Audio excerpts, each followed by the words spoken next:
आदाब, नमस्कार। मैं वसीम अख्तर और आप देख रहे हैं द लीडर हिंदी। यूपी के जिला बरेली में 26 नवंबर को जुम्मे पर बवाल के बाद एक और सनसनीखेज मामला सामने आया है। जेल में एक पूर्व पार्षद को निपटाने की साजिश और जेल से बाहर उस पर काम शुरू कर दिए जाने की जानकारी पर पुलिस हरकत में आई। पीलीभीत के एक बदमाश को पकड़कर पुलिस ने बेहद चौंकाने वाली जानकारी मीडिया को दी है। मामला जेल में बंद मौलाना तौक़ीर रज़ा खान की पार्टी IMC के महानगर अध्यक्ष एवं चक महमूद के पार्षद अनीस सकलैनी से जुड़ा है।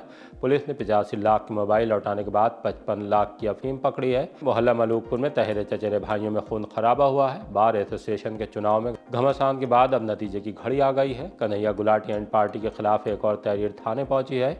PSC में रहे एक शख्स को भी आरोपी बनाया गया है। हिंदू जागरण मंच युवा के एक पदाधिकारी से मारपीट कर दी गई है। BLA ट्रेनिंग कैंप में वीरपाल सिंह यादव और प्रवीण सिंह हेरन को चांदी से नवाज दिया गया है। खबरें और भी हैं, आइए आपको सभी की तफसील बताते हैं। जुमे के बवाल के बाद एक और संगीन मामला। मौलाना तौक़ीर रज़ा खान की पार्टी IMC के महानगर अध्यक्ष अनीस सकलैनी से जुड़ा एक बेहद सनसनीखेज मामला सामने आया है। पूर्व पार्षद फिरदौस अंजुम ने बारादरी थाने में FIR लिखाई कि उन्हें मरवाने के लिए जेल से एक बदमाश को 5 लाख की सुपारी दी गई है। पुलिस ने फौरन हरकत में आते हुए पीलीभीत को उस बदमाश को गिरफ्तार कर लिया है जिसे अंजुम फिरदौस पर ठिकाने लगाने का जिम्मा सौंपा गया था। उसका नाम फुरकान है। उस पर 10 मुकदमे पहले से दर्ज हैं। फिलहाल वो नकटिया में किराए का मकान लेकर रह रहा था। यही चाय का खोखा भी चलाता है। मामला चौंकाने के साथ इंटरेस्टिंग भी है। IMC के महानगर अध्यक्ष चक महमूद के पार्षद अनीस सकलैनी इस वक्त जेल में है।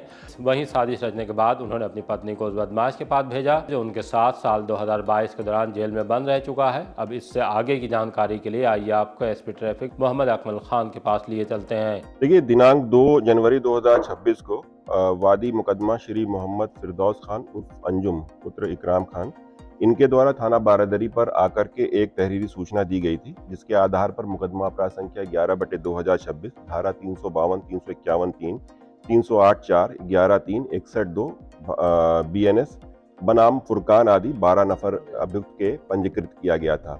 इसमें इनके द्वारा ये बताया गया था कि जो 26 सितंबर 2025 को बरेली में जो घटना हुई थी, उस घटना के परिप्रेक्ष्य में कुछ लोग जो कि अभी जेल में बंद हैं, उनके नाम इन्होंने लिखते हुए इसमें यह बताया कि इनके विरुद्ध एक फुरकान नाम के व्यक्ति को 5 लाख रुपए की फिरौती दी गई थी इनको मरवाने के लिए। इसमें तत्काल जो बारादरी पुलिस के द्वारा मुकदमा पंजीकृत किया गया। मुकदमा पंजीकृत करने के पश्चात छानबीन और पड़ताल की गई। उसके पश्चात जो मुख्य अभियुक्त है फुरकान, वो आज पुलिस की गिरफ्त में आया है। उसमें गिरफ्त में आने के पश्चात जो है बहुत सारी बातें भी बताई हैं। उसने बताया कि उसे फिरौती के कुछ पैसे एडवांस में भी मिले थे, जिसमें से उसके पास से 20,000 रुपए, 1 अदद 315 बोर का तमंचा और 2 अदद जिंदा कारतूस भी बरामद किए गए हैं।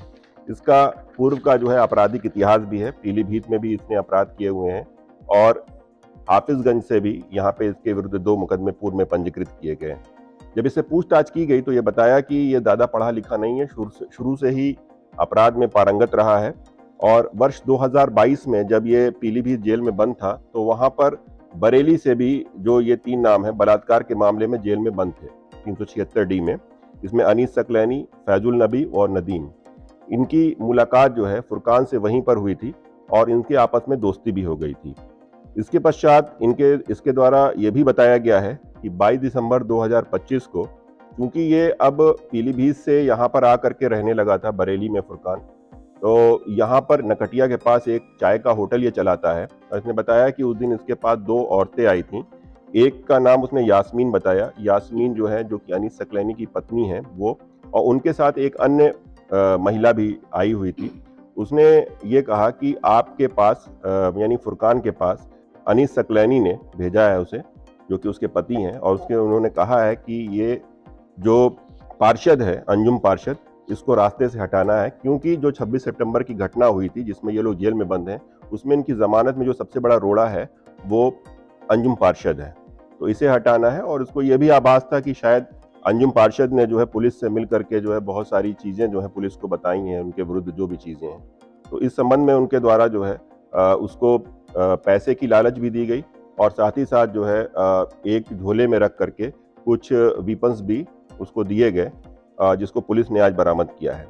सारी बातों का जो है इकरारनामा जो है फुरकान ने किया है अपनी पूछताछ के दौरान, और ये बताया है कि ये जो पैसे हैं इसने लिए थे और उसको ले करके अपने बेड में रख दिया था उस समय। और आज जब वो पकड़ा गया है तो वो पैसे 20,000 रुपये प्लस वो 315 बोर का तमंचा और 2 कारतूस के साथ आज उसे पकड़ा गया है और पुलिस की गिरफ्त में आज उसे हम लोग जेल भेज रहे हैं।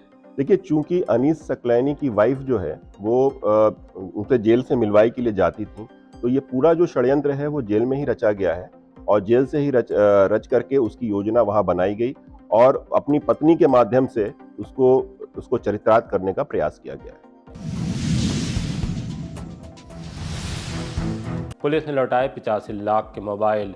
एक बार फिर पुलिस ने मायूस चेहरों में मुस्कान लौटाने का काम किया है। एक माह के दौरान 481 गुम, चोरी, गिर जाने वाले मोबाइल बरामद कर लिए। इन मोबाइल की कीमत 85 लाख रुपए है। जिनके थे उन सभी को पुलिस लाइन्स बुलाया गया। सहायक पुलिस अधीक्षक एवं CO highway lines Shivam Ashutosh ने एक एक करके सभी को उनके मोबाइल वापस कर दिए। ये सब लोग इस दौरान बेहद खुश और पुलिस का शुक्रिया अदा करते दिखाई दिए। CEIR पोर्टल पर दर्ज होने वाली शिकायतों को लेकर सराहनीय कार्य करने वाले 11 पुलिसकर्मियों को प्रशस्ति पत्र देकर सम्मानित भी किया गया। साल 2025 में 6 करोड़ के फ़ोन SSP अनुराग आर्य की अगुवाई में बरामद किए जा चुके हैं। आइए आपको सुनवाते हैं कि इस मौके पर ASP आशुतोष शिवम ने क्या जानकारी दी है। देखिए, श्रीमान वरिष्ठ पुलिस अधीक्षक जनपद बरेली के दिए गए दिशा निर्देशों के अनुपालन के क्रम में प्रत्येक माह एक ये अभियान चलाया जाता है जिसमें कि जितने भी गुम हुए या खोए हुए या चोरी हुए जो मोबाइल फोन हैं जिनकी रिपोर्टिंग CEIR पोर्टल पे की जाती है, इनको बरामद करके इनके जो वास्तविक जो स्वामी हैं इनको सुपुर्द किया जाता है। और इसमें जितने भी एडिशनल SP महोदय हैं इनके निकट पर्यवेक्षण में समस्त थानों के साइबर सेल के जो नियुक्त कर्मचारी हैं, पुलिसकर्मी हैं, उनके साथ साथ जनपद की जो सर्विलांस सेल है और इसके साथ जो हमारे जनपद की टीमें हैं, ये साइबर सेल सब मिलकर इन मोबाइल फोनों को बरामद करती हैं और इनके वास्तविक स्वामियों को सुपुर्द किया जाता है। इसी के क्रम में आज दिनांक 4 जनवरी 2026 को 481 मोबाइल फोन जो बरामद हुए थे दिसंबर 2025 माह में, उनको आज उनके वास्तविक स्वामियों को सुपुर्द किया जा रहा है। इनकी जो अनुमानित कीमत है ये करीब 85 लाख रुपए है। और इसमें मैं बता दूं आपको कि कुछ पुलिसकर्मी हैं जिनका बहुत उत्कृष्ट योगदान रहा है, उनको भी वरिष्ठ पुलिस अधीक्षक महोदय द्वारा सम्मानित किया जाएगा प्रशस्ति पत्र के द्वारा। देखिए, इसमें मैं आपके माध्यम से ये भी बता दूं कि CEIR पोर्टल जो है ये सेंट्रल इक्विपमेंट आइडेंटिटी रजिस्टर करके एक भारत सरकार का पोर्टल है जिसमें यदि किसी भी व्यक्ति का मोबाइल फोन गुम हो जाता है, खो जाता है या अथवा चोरी हो जाता है तो वो CEIR पोर्टल पर अपनी शिकायत दर्ज करा सकते हैं। इसके 2 फायदे होते हैं। पहला ये कि जो IMEI नंबर वो इस्तेमाल कर रहे थे, जो फोन वो इस्तेमाल कर रहे थे, उसको ब्लॉक कर दिया जाता है ताकि उसका मिसयूज ना हो पाए।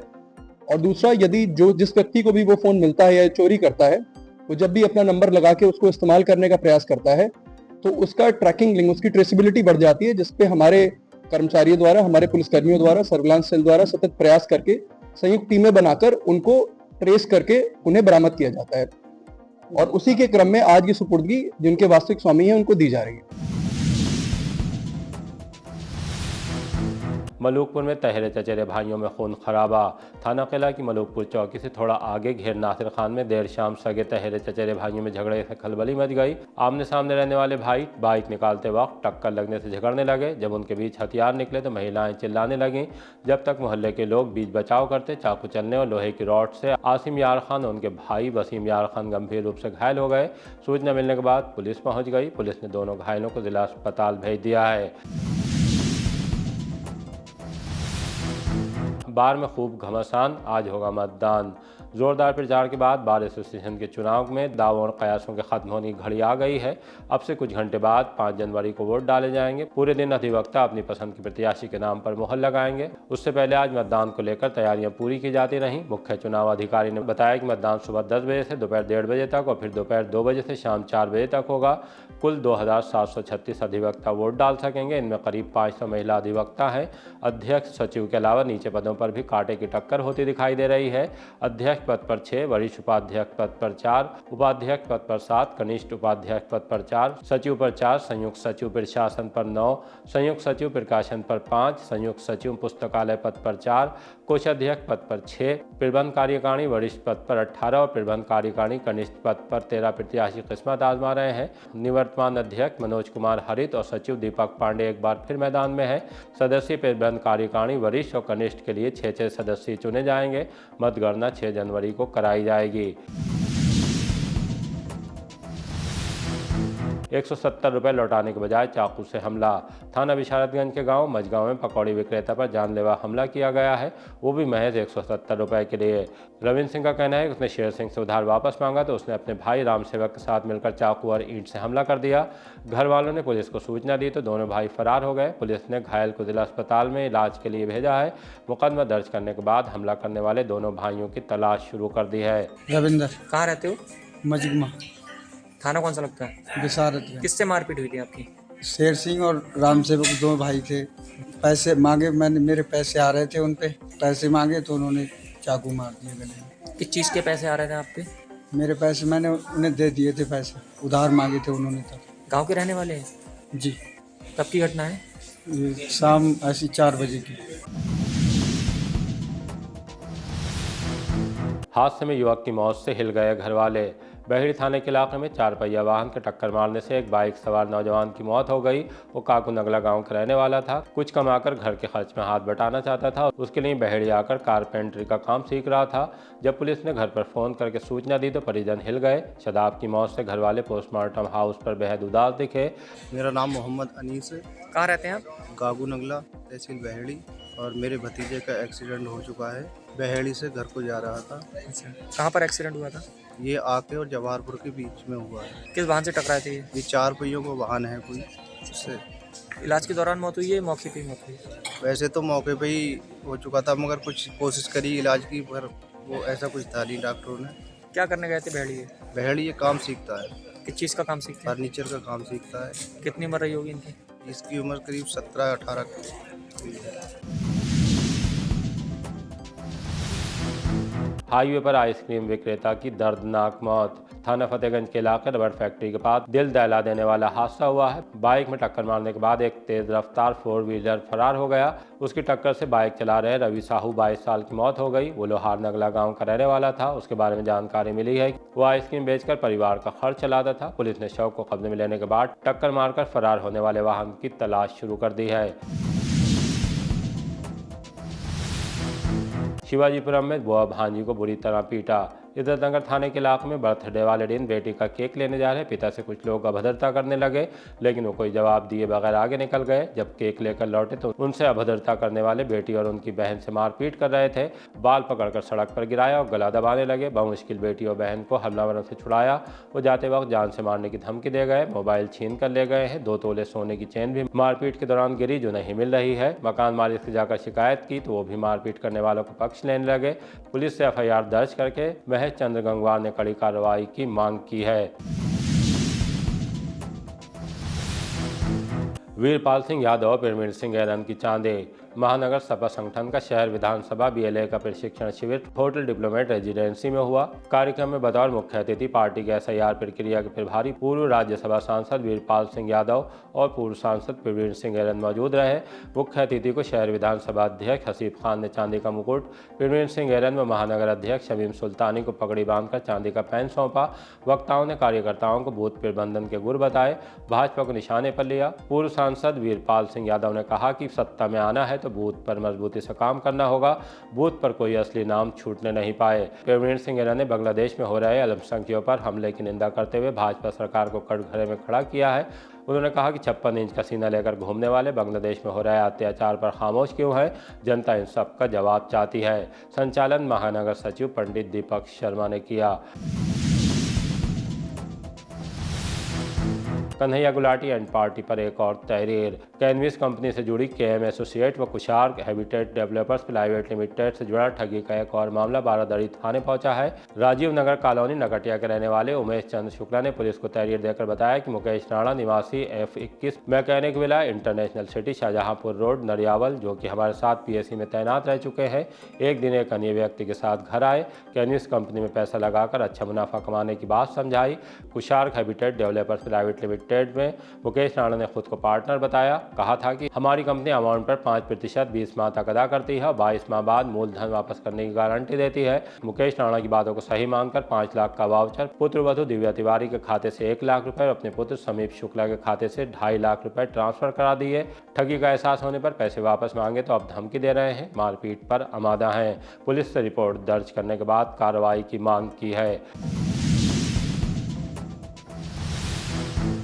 55 लाख की अफीम के साथ तस्कर गिरफ्तार। ANTF यूनिट ने मादक पदार्थ तस्करी के खिलाफ चलाए जा रहे अभियान में 2 अंतर्राज्यीय तस्करों को गिरफ्तार किया है। दोनों तस्करों के कब्जे से 11 किलो अवैध अफीम बरामद हुई है, जिसकी कीमत करीब 55 लाख रुपए बताई जा रही है। एक कार, 2 मोबाइल और 9,200 रुपए की नकदी भी बरामद हुई है।